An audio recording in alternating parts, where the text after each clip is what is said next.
Salut à tous! Notre sujet d'aujourd'hui, c'est à propos de la cellule animale et la cellule végétale. Avant de commencer, je vais vous parler un peu de la cellule eucaryote. Comme vous savez, les cellules eucaryotes sont des cellules avec un noyau qui contient de nombreux organites comme mitochondries, appareils de Golgi, réticulum endoplasmique, lysosomes, etc. Les cellules eucaryotes rassemblent les cellules animales et les cellules végétales. Dans notre sujet, je vais vous expliquer un peu les organismes unicellulaires et pluricellulaires qui regroupent chacun des cellules animales et végétales. Commençons par la cellule animale. On va voir les organismes pluricellulaires et unicellulaires de la cellule animale.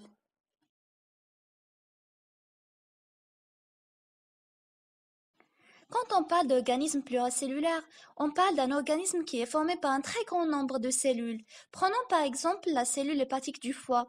C'est une cellule qui est entourée par une membrane plasmique dont le noyau occupe une position centrale et dans lequel on trouve des nucléoles.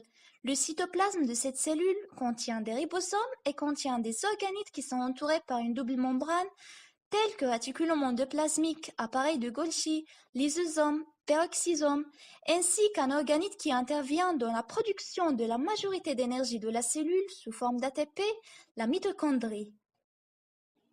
Maintenant, on va parler d'organismes unicellulaires. Un organisme unicellulaire ou être unicellulaire est un être vivant qui est composé d'une seule cellule. On trouve des bactéries, des levures, plancton, des protozoaires. Pour mieux comprendre, on va prendre un exemple de la paramécie qui est un organisme unicellulaire. La paramécie, c'est un petit animal unicellulaire complexe qui contient en plus des organites des cellules d'eucaryotes animales pluricellulaires, un organite spécialisé dans l'ingestion de nourriture appelé péristome cytopharynx, des organites pour la digestion appelés vacuoles digestifs, un appareil défensif composé de trichocytes, deux sortes de reins et vacuoles pulsatiles pour l'excrétion des liquides, un réseau de fibrilles cytoplasmiques qui coordonnent le battement des cils. Voilà la cellule végétale. Maintenant, on va détailler un peu les organismes unicellulaires et pluricellulaires. Comme vous voyez ici, on a pris un exemple de la cellule de blé.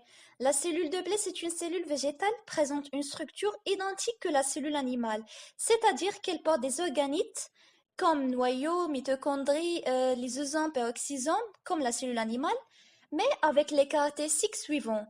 Présence d'une paroi squelettique rigide autour de la membrane plasmique, présence des plastes possède une double membrane et caractérisée par leur pouvoir de photosynthèse, développement important d'un système de lacunes entouré de membranes, les vacuoles, absence de centrioles. Maintenant, on va parler d'organismes unicellulaires de la cellule végétale. Par exemple, la levure Saccharomyces cerevisiae. La levure est un champignon formé par une seule cellule. Les champignons sont des végétaux qui ne possèdent pas de plaste, contrairement aux organismes pluricellulaires. Pour survivre, ils doivent absolument avoir une source de carbone comme le glucose. Les levures sont les cellules eucaryotes les plus simples. Le noyau d'une levure entouré par une enveloppe nucléaire contient un nucléole, tandis que dans le cytoplasme, on trouve des ribosomes, mitochondries, lysosomes, gouttelettes lipidiques, etc. Voilà une petite photo qui montre la présence des êtres vivants unicellulaires et pluricellulaires. Par exemple, chez les plantes vertes et les animaux, on trouve uniquement des êtres vivants pluricellulaires. Et chez les ciliés, on trouve uniquement des êtres vivants unicellulaires. Mais chez les algues, vers et les champignons, on peut trouver soit des êtres vivants unicellulaires, soit des êtres vivants pluricellulaires.